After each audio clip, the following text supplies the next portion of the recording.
Okay. There are several different types of watering systems available for fodder. This particular system that you see here, I've got sprinkler nozzles in the four corners and I water it from overhead. That works good. This system you see here, I water it from underneath with just trickling the water through the pad. I've got a system built here where I slowly trickle the water down through the tray. In both systems, the trays are sloped so that the water runs away. You do not want the seed setting in water. If the seed is setting in water, two things are likely to happen. One is the root mass won't develop very well, and the second thing that happens is it's liable to rot. So you don't want that. If the water runs away, the roots have to develop to hunt for water, so you get a good root mass developed. So how you water it is best suited for how your environment works. If you're growing this down in a part of your barn where you can't erect a shield around it like I've done on my overhead watering system, it's fairly messy. If you're in a contained room that you don't care if water gets on the floor, then the overhead system works fine. If you're not, then the below ground system works fine. My test results from both systems are nearly identical, so it really doesn't matter very much which system you use. The next thing to consider is, what is your environment like? The environment that fodder best like is, again, suited to the seed that you're raising. But for most cereal grains, it's going to like a temperature ranging from 65 to 75. You typically don't want to go any higher than 75, and you don't want to go much lower than 65. So those are the ideal conditions. Now, you may say, well, I can't maintain those. Well, you try to do your best. The next condition that you try to maintain in the environment is you like the humidity fairly high.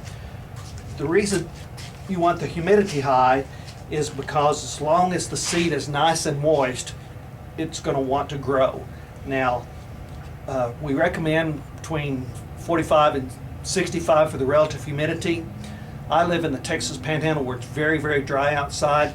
So back over in the corner on the other side of the panel, you can see I use an evaporative cooler or swamp cooler.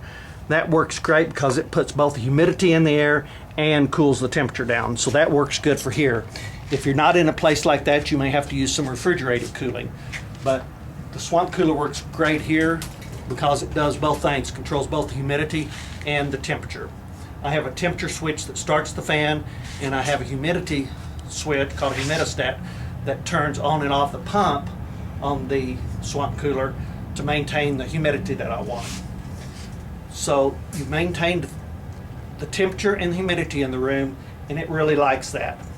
Another thing it likes is the water that you're giving it, whether it's overhead or underground. It likes to be slightly acidic. It doesn't really want to be neutral. It doesn't want to be basic, but it would like to be a little acidic. So somewhere around 6 to 7 is kind of the ideal range, with 7 being neutral. The other thing that the fodder likes is it likes to have daylight. Now, it's in the middle of the summer right now, so there's plenty of daylight coming in through my skylights, but I also have grow lights located above and throughout my systems so that I get as much light as possible to the units. I have those on a timer because I do not think that you want the lights to be on constantly, so I rotate those off. I leave them off about 4 hours during the night.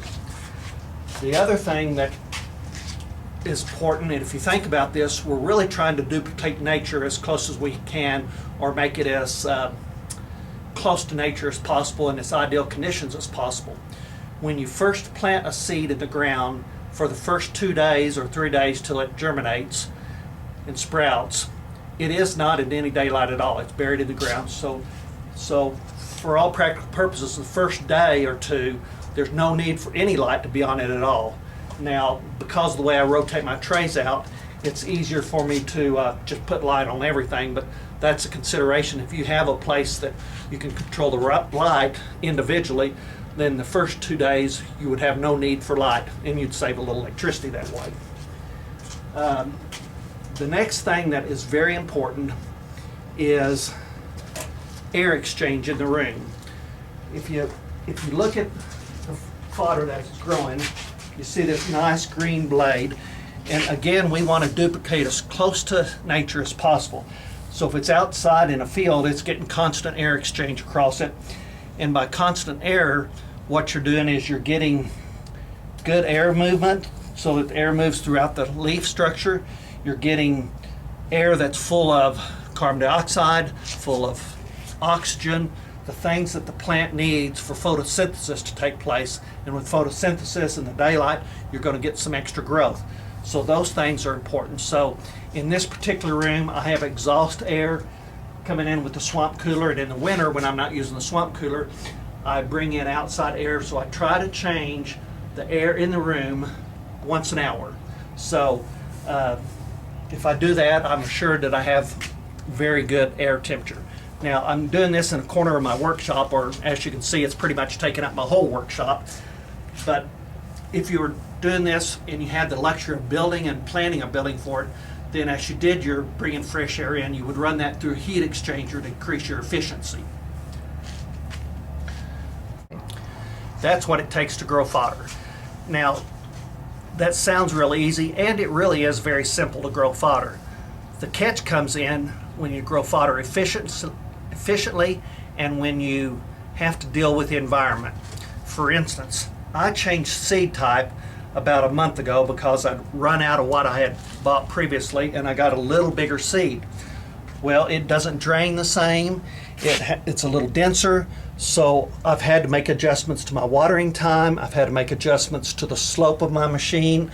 I've had to make adjustments. So it's not a plant and forget. It's something that's going to take some attention and you're going to want to pay attention to.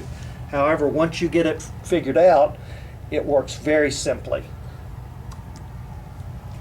The other thing that you need to know about is, again, when winter comes, the conditions are going to change, and when summer gets here, or spring or fall, all those conditions make a difference. I've been doing this for a year and a half or so, and I've learned lots of different things. Most of what I've learned by mistake, so my goal is to share with anybody that's interested what I have learned.